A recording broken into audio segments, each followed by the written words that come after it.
und hackers Kosovo-Tet is up.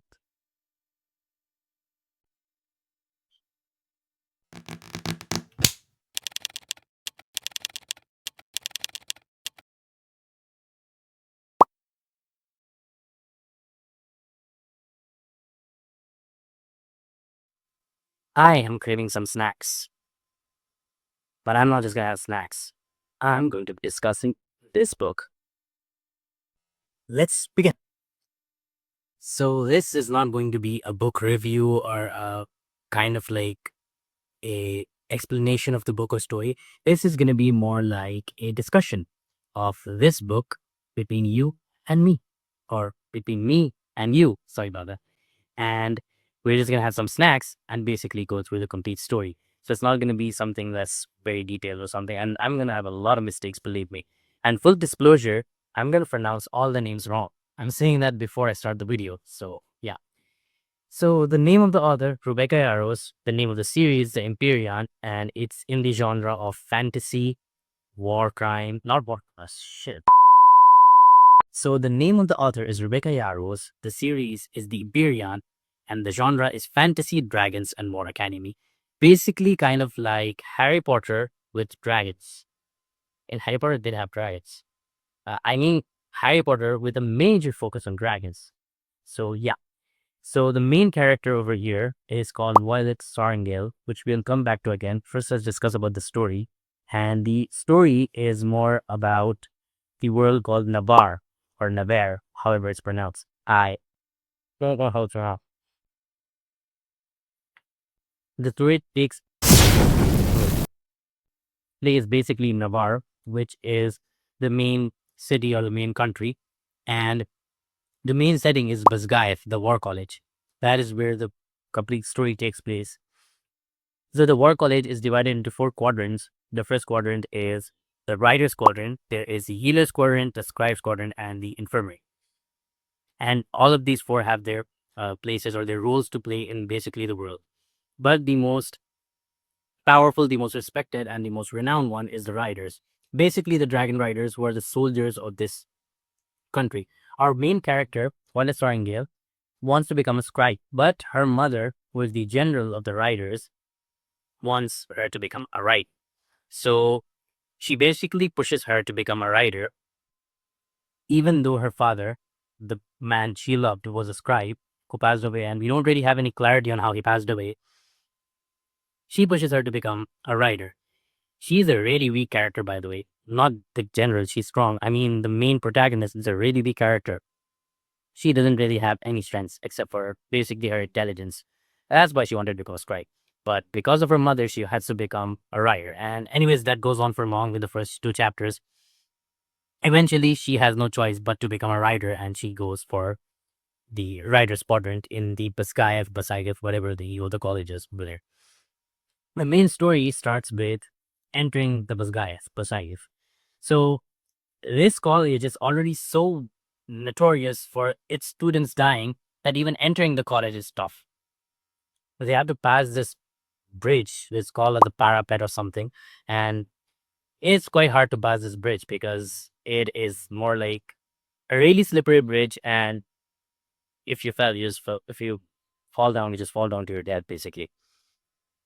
So Violet uses her mind and uses her brain, which that's the only thing she has, and passes the bridge, and she does not die. But immediately, everyone now knows that she's extremely weak and she does not have any strength except for her brain. So now she has a lot of enemies that are trying to kill her, but she can't really do anything about it. The next thing is there's another character which is introduced. His name is Zayden Royerson. Don't really know how to pronounce that. But he is the child of one of the rebels. The mother of Violet basically killed his father. That's how he put it easily. So her father, not her father, his father was killed, or his parents were killed by the mother of Violet. And now he, of course, has a really big reason to kill Violet. But does he do that? We don't really know if he does that or not at this point in the story. So eventually, we do come to know that Violet is overthinking and Zayden is not really trying to kill her. Zayden, I think, is, yeah, he is in the third year, if I'm not wrong. I don't really remember exactly in which year he is, but at the point in the story where Zayden, I mean, at this point in story, when the book started, she really thinks that he's trying to kill him. And there's another character called Jack Burlow, which was trying to actually kill her, but she is scared of both of them and she is careful, which is a good idea to be in a college where everyone is trying to kill you. But we get to know that Zena is not trying to kill her. So moving on, now is the main part, which is the survival in this college. Basically, this is a college where everyone is everyone's competition. So they're trying to kill each other. And the main reason is that if you want to graduate, you need to have a dragon. A dragon will only choose you if it finds you worthy. And it won't find you worthy if there's someone else who's better than you. Hence, everyone is each other's competition. So everyone is going to kill each other. Moving on, Violet really struggles in this sense because she's not strong at all. She's really weak. Violet does not have any physical strength. Her bones are really weak, but she uses her poison knowledge, her intelligence, and basically strategizing to kill people. Now, over here, she kind of befriends four people. There's Ryan and Rhiannon. I don't know how to pronounce this name again. There is Liam, there's Vidok, and then there's Swayer or something. I get really, really sorry for the pronunciation. So these are the four main characters she befriends that kind of go on with her in this complete journey. So this is the main turning part of the story. This is where Violet actually becomes strong because we all knew that she is, of course, about to become strong. Main character, of course. So she ends up doing something that's actually impossible, which is bonding with two dragons at once.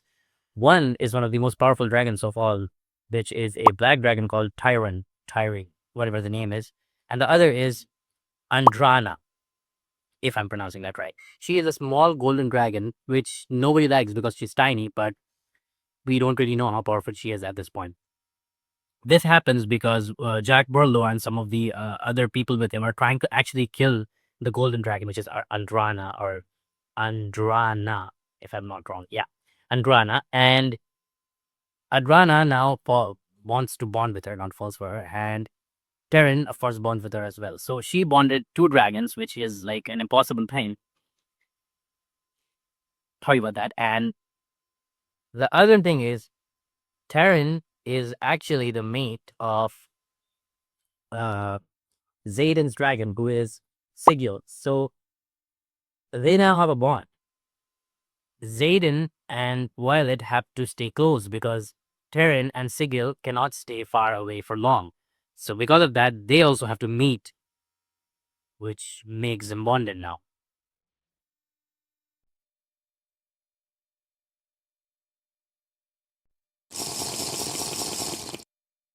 Now that we know that we have a reason for Zayden and Violet to actually fall for each other, everything is justified, I guess. Anyways, the main power or the main level the power is categorized or the way the power is measured is through signets. Signets is the power system in this world. And the riders, when born with the dragons and born into the dragons, they get different types of powers. They developed. Violet has one of the most powerful signets, which is lightning wielding. Zayden has shadow manipulation, again, one of the most powerful ones. Both end up becoming one of the most strongest riders and dragons, and everyone is very proud of both of them. Unexpectedly, the general also is kind of. I don't actually kind of remember. Full disclosure, it's been a while since I've read this book, so I might make some mistakes. Anyways, majority of the story follows her learning about dragons and about this world and the relationship between Zayden and Violet as well. Her developing the relationship with her friends as well. So that's the majority of the story goes. And then after that, the end of the main first book basically is the war games. The war college or Basgayat war college, whatever the name of the war college is, arranges this kind of mock war so that the students know what to do when a real war occurs. So in that case, the whole school is basically told that they have to participate in this, and that is the main turning point in the story. That is where everything is revealed, and that is where we get to know that the government is lying to us and the rebels are not really wrong. the venom are real. The venom can create dragons that are artificial, not real, basically, and they're known as vibrants, and that Brennan is alive. So the brother of Violet is still alive. He is in the rebellion. Zayden is in the rebellion. Zayden is actually not bad, and the government is bad. And that's how the book actually ends. The reveal of the Brennan being alive was a really good one because of that. Now, a lot of people will actually go for the second book. I don't really know how the second book is because I haven't read it. But yeah. And one of the major character dies, which is Liam, which was really painful and really sad. I don't know why they killed him off. He was one of the best characters of the book. Kind of did not expect that until he actually died. But yeah, that happened. So all in all, the book was quite enjoyable. It started off really well, and the dynamic between Dean, I think I don't remember the name again. I'm sorry about that. The senior, who is the senior of Violet, but the junior of Zayden, I think that his name is Dean or something. I don't remember the name exactly. Their dynamic was really nice as well. He was trying to help her out in the start, but then we see that Zayden actually ends up helping her much better, and then she goes with Zayden, and then he's a little jealous, and kind of interesting, keeps everything interesting. The book started off more like new character entering into a world she doesn't know more about, know anything about basically, and then learning a lot and becoming one of the best in that world, and then having basically we're developing a relationship with one of the strongest writers as well, and then the book ends with the revelation that everything they knew was not the truth, basically the lie. Kind of like a common trope in these kind of books, but still very interesting and still makes it uh, enjoyable. Basically, it's not like at any point of the book you would like to give it up. It's more like you would like to finish the book as soon as possible so that you can go for the next one because of Brennan and because of a lot of the revelation by the end. But there is a point in the book in the middle when they are not really going towards the end, and it's kind of stagnant, but I don't really think that it's something that really uh, kind of hurts the story. Everything kind of works well with the story. The characters are quite well. Anyways, I think that this is a recommended book. I would want anyone who reads books, basically to fantasy, I would recommend them to read this book.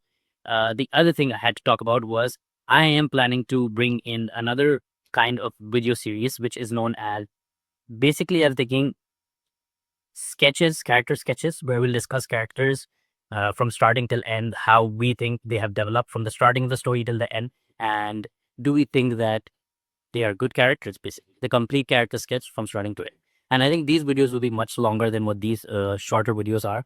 So do let me know if you guys would like these kind of videos and if you would want more detailed videos on stories. Anyways, that's all for this video. I hope you've enjoyed it, and I hope to see you guys in the next video. Another book is coming up quite soon. Not the second one in this series, though.